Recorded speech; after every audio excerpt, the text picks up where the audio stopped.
Engaging with art is one of the most uniquely human things we can do, as it allows us to exercise our imagination and creativity, which are features of our being that distinguish us from other species. Art can help us make sense of the world and ourselves. It can bridge gaps between cultures, as well as help us better understand each other. However, there is this prevailing attitude that art doesn't matter in the real world, particularly abstract forms of art like contemporary dance. My name is Kayla Douglas, and I've been working as a contemporary dance choreographer for the past 7 years.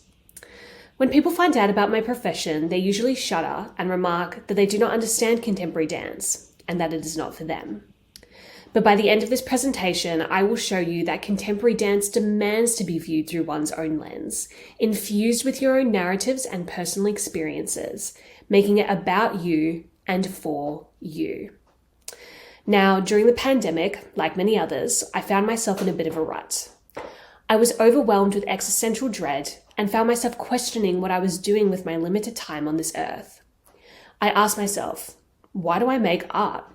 Well, I want to connect with people on a visceral level. But if most people were saying that contemporary dance isn't for them, then was I actually able to achieve that through this medium? Suddenly, I'm reconsidering my whole identity and life purpose.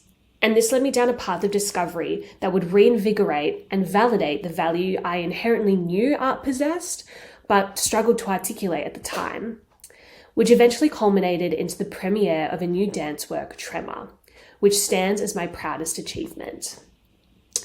But let's go back about a year to when I first came across neuroscientist and psychiatrist Dr. Eric Kandel's book, Reductionism in Art and Brain Science.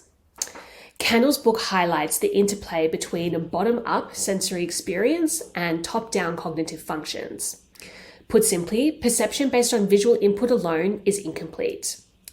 We require top-down information to process and interpret what we see. Abstract art exemplifies this, challenging our nervous system by distilling features of our complex world down to its essence. As its message is ambiguous, it compels us to actively engage with it, to search for meaning, and thus is filtered through our personal context. This affirmed to me that art transcends aesthetics and can act as a mirror that reflects our innermost truths. But how can this specifically relate to dance? Well, around a similar time, I attended a trauma release therapy workshop based on research by Dr. David Bocelli. He discovered that unresolved emotion could become trapped inside the body, causing dysregulation of the nervous system. Now, have you ever seen a dog after running around for a bit stop and shake its entire body? Well, it's actually balancing its nervous system. And Dr. Bocelli discovered that a similar action worked in humans too.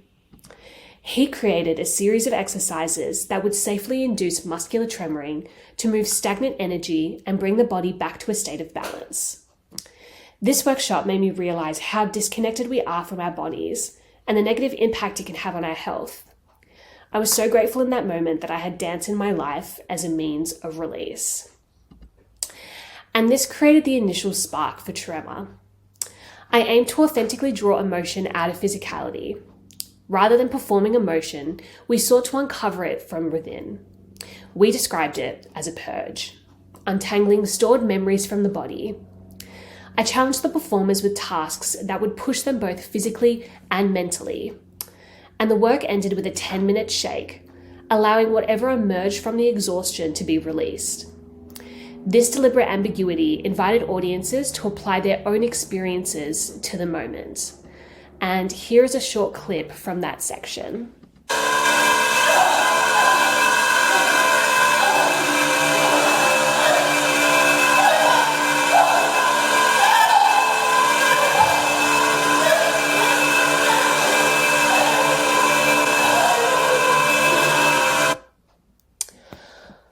What blew us away was the response from the audience. People were crying and coming up to us after the show to hug and talk to us about how the work made them feel. Many also generously shared their reflections and stories with us. We even had people messaging us days after the show to tell us how the work had stuck with and impacted them. I felt honored to have connected so deeply with these people.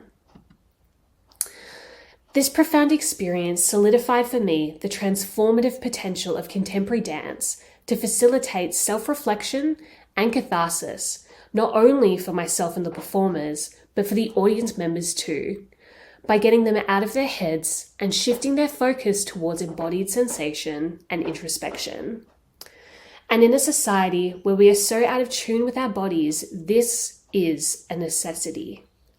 Engaging with art creates a space for us to reconnect to our humanity. Art and creativity should not be considered a pastime or a luxury. It's a fundamental aspect of what it means to be human.